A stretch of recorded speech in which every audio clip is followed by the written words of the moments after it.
Okay, let me see if my volume's on the right level. That's probably good. I'm just starting after starting another tournament, and I realize I said some incorrect things on some previous videos. So as I get chance to here and there, I'll try to correct them during this video. So one of the things I got wrong was I mentioned a check fold when I meant to say a check raise. Check raise is when you you hide the value of your hand in the beginning of a betting round, hoping someone else will open the betting so that you can then raise it up.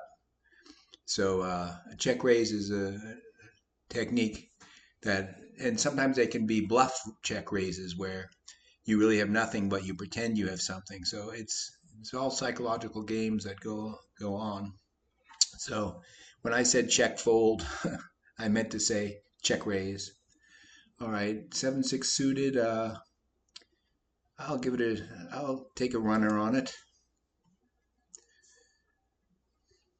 Okay, I have a flush draw now and a straight draw too. So I'm gonna put minimum bet in here. If I get a 9, I get a straight, and if I get a heart, I get a flush. So I'm in pretty good, I got pretty good what they call equity.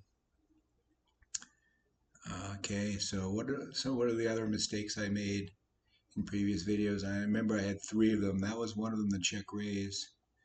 Oh yeah, one of the pretty egregious ones was that I called I was trying to describe what an ace to 5 straight is, and it's called a wheel, and I called it a Broadway, which is bad because okay, 8, 9, 10, Jack, Queen. So now there's a straight on the board. Someone probably has a king, so I must vamoose, unfortunately, because you don't want to. Okay, so this guy is either repping that he's got a king or he does have a king. Sometimes people rep what other people have. So this guy might actually have the king, and this guy was just repping it. So we'll see. Oh, this guy did have the king, and this guy shouldn't have called. All right. So yeah, so a Broadway is an ace high straight. That's 10 Jack Queen King Ace. So a wheel is ace 2 3 4 5. So when I was making all these noises about a Broadway play, I was actually meaning a wheel. So that was another mistake I made that I'm trying to correct. So I mean in this video. So King Jack is 2 faces. So let me play them. Oh, and the last mistake I made was more of like I didn't clarify precisely what I was meaning there. At the end of the last tournament I played, I was short stacked, and the blinds were on their way coming around. They go around the table in clockwise fashion, and I was going to get hit by the big blind in 2 hands. So that's what so everything I was saying was true, except I said I wouldn't have had to do that if I hadn't been short stacked.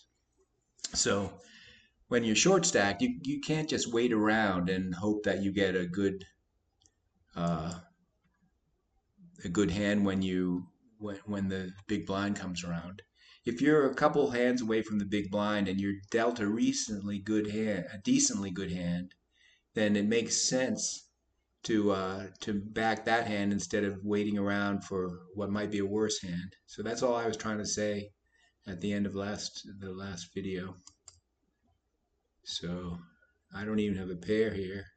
Well, the board paired, but the pair of 4s there, I gotta leave this one. So I think I've corrected all the mistakes that I made in earlier videos at this point, I'm hoping. And oh, also, if I set the windows up correctly, you now see the prize pool on the right hand side. It's part of it's a subset of the lobby. So what I showed in the earlier videos was my position in the players, where I was in the list of players. But since you can get that on this screen, I figured why not show the prize pool because I was talking about the prize pool a bit, and you guys might want to see. So I'll fold this ace rag. So right now I'm not in good shape. I'm 160th out of 184, so not so hot. But again, you have to get used to being short stacked. It happens. Stacks go up and down, or you hope they go up again. And so yeah, so this tournament, the last one I played, 81 places were paid, so there are more entries. The more entries there are, the more places that get paid generally. But there's a range. Like so, what the PokerStars tries to do is keep the paid places around roughly 70, anywhere from 72. Sorry, they you have to beat 72 to 75% of the players in order to make the money. So basically, you need to be in the top quarter, 25%. So this is a fold, 10-4. 10-4, good buddy. Uh, so yeah, so you can see here, if I put the windows up correctly, you'll see that the first place prize here is 1,259,000. So this just shows you how, if you graph these payouts on a graph, and you can see here the minimum cash here is you have to be at least 72nd place or less. So there's nine. So there's actually 9 places here that get the 86. 9 more get the 100. So it goes 9, 9, 9, 9, 9. Then when it gets to 15, that's a drop of 3 and 3. And then finally, when you get to the final 9, that's the final table. And this is where the numbers really escalate. So if you put all these payouts in a row where you show the 986s in the left, then the next 9 is 100, you would get a graph. I'll check this. Look, watch my cursor here. It goes like this. I did this yesterday too. Where it goes up exponentially at the end. So I'll fold this. Oh, yeah, that's crap. 8-3 offsuit is crap. So right now I'm at 896 chips. So I've lost almost half my starting stack. Everyone starts on these tournaments with 1,500 in chips. So here I'm in the small blind. I had no choice. That 100 was put into the small blind by the software. That's how it works. So even in real life poker, you have to pay the blinds. So here I'll easily fold. Don't want to put it's called putting your tournament life at risk if you have to call a bet that puts you all in. And so you don't want to ever do that unless you figure you've got a really strong hand. All right, so now okay, this guy in the small blind is sitting out. So if it folds around here, I might call. Okay, I'm not going to call now because this guy. All right, there's too many people in here with I have no equity really, so I'll take my medicine and fold. And here you go again, where if I had stayed in the hand, I would have had a flush draw. But still, you can't say what if all the time. You have to go with what the situation calls for at the time. And at the time, it called for me to fold, and that's still true. So I never feel too bad if I consider that I've made the right play. All right, so this guy raised it up. King 10 is good, but not good enough for this situation, I don't think. Let's see. And he's got much bigger stack than me. He can shove, and I'd have to put my tournament life on the line, so don't want to do that. All right. So Queen 9, again, that's sort of a fair to midland hand. And if I were in if I had if I were on the dealer button, oh, okay, now I'm gone. So when someone raises up, someone acting after me could re-raise. So I'd get shoved all in with just in this case, a marginal holding with the situation being what it is. So here again, if a jack showed up, I would have had a straight. And this is called rainbow when the flop is always three cards. If all three cards are of a different suit, they call that a rainbow flop. So with the rainbow flop, it's very unlikely to have a flush, but it can happen. So here, if someone starred their hand with two clubs, this would be what they call a backdoor flush, where the turn and the river are the same suit to make the flush. So this guy won it with a pair of jacks. Okay, this is El Folderino.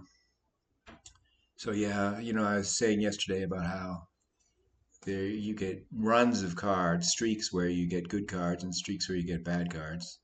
What you hope is not to enter a streak of bad cards right in front of when you're going to get the button. I mean, sorry, the big blind. So right now, I probably never said, but the small blind is always one seat to the left of the dealer, and the big blind is always two seats to the left of the dealer. And so right now, this guy was in the big blind for this hand. So one, two, there'll be two hands where I won't get hit, and then on the third hand after this, I'll get hit with a big blind. And the big blind now is currently up here. It says 300. So okay, here I got hit earlier. If someone got Yeah, so someone got knocked out. So that can happen where if someone gets knocked out, then you might get the blind earlier than you thought you would get it. So that happened to me here. So I'll check. Oh, great.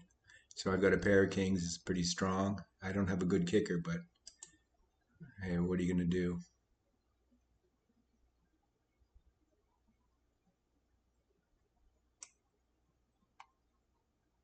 All right, I feel like I'm what they call pot committed. I put enough chips in the pot where it makes no sense not to call, even though I'll probably lose. So I'll call and hope for the best. Yeah, I think I'm out of here. It'll say 0% when oh at 33 everyone got a piece. So it was a chop all the way around. So I live again to tell the tale. So here I'm at a jack eight. If they all fold around, I'll pay. I'm gone. You really don't want to be. If you can help it, you want to not be up against multiple opponents because then your chances of winning become less, of course, and dramatically less sometimes. So there's just no sense in calling that thing unless you're small, short stacked, and pot committed. All right, so this is crap. So man, I'm you can't see in the window that I can. Now that you can see the prize pool, you can't see, but here it shows you. I'm in 1/20th here of 121, so I'm almost caboose boy. Caboose boy is what I call it when you're in the very last live place, where you're still in the tournament, but you're at the very bottom. Everyone else has more chips than you. So I'm one step away from being caboose boy. But sometimes you can ride the caboose for a while and actually make the money and even ladder up. It's not common, but it can happen. There's a famous story about someone who won the World Series of Poker main event when he only had one chip left at one point, and he put it in, won the hand, and went on to win the whole thing. So they call that's the story of a chip and a chair. So the chip is the chip that he had, and the chair is he had a seat at a table. You need a chip and a chair to win.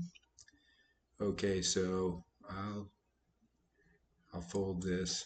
So right now there's 72 places paid and 117 now. I'm still one away from being caboose boy. So I need to get some luck going. I mean, I need to have some luck in order to stay alive in this tournament. So right now I have just over a third of what I had for my stack to begin with, which was 1,500. So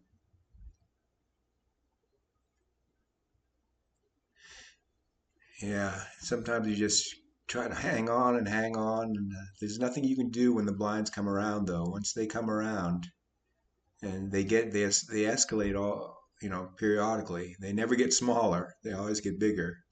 So you need to keep up with the blinds in order to have a chance of continuing on. And so what you try not to do is you try not to fall in. And as I was describing yesterday, falling in is when you have so few chips that when the blinds come around to you, they eat up your rest of your chips. So that's meaning you're basically forced all in without any decision making on your part. So that's called falling in my book. And so that's why that kind of ties in with what I was saying about when the blinds come around. If you know you're going to get hit by the big blind in one or two hands, then you start to open your range, meaning you would would back hands that you might not normally back, but you do because you think there's a good chance that the hand you have right now might be better than what you get if you waited till the big blind hits you straight in the face. So you got it. So that's why it's always good to keep a look at the on the screen for where the dealer button is. So this is another crap hand. So right now the dealer button is over here, and so this was the big blind. So one, two, three. In the next three hands from now, I'm going to get hit by the big blind, which is currently at 300, and the ante is 30 right now. So I'm gonna basically be close to being all in. So any hand that I get between now and then that looks good enough, I'm just gonna shove because that's the best thing to do. But if I get crap hands, I just gotta let them go. Okay, King 8 is, huh, well here, I don't think it's good, but it's not good enough. It was on the borderline of me calling it because of the fear of the big blind hitting me with who knows what. But what I'm gambling now is that either on the next hand or the one after, I'll get a better holding than King 8. If it had been two face cards, I would have called it. But King 8 doesn't even make a straight. I mean, as a straight draw. All right. So now this is the second to last one. So this is a foldo. So maybe I should have called the other one, but who knows? Now I'm just hoping that so that 300 is going to take away the bulk of the chips I have left when it comes around. And the next big blind will be 400 within 1 minute. So I hope a minute doesn't run out before the next hand goes. I only want 300 taken away if I had a choice rather than 400. All right. Okay, I'm basically close to being all in. So now I'm pot committed. There's no sense but to call anything. I got to get my 88 in. There's no way if I could to fold here. If I fold here, all I have is 88 chips, and you can only win what you have by. I mean, you can only win by other players. So say I had the 88, then I would, if I was up against one other player, I'd win only 88 chips. So there comes a point where you're just pot. Okay, I'm gonzo. Yep, 0%. So that was a shorter video because I lasted a shorter time. So I'll see you guys next time. Sayonara.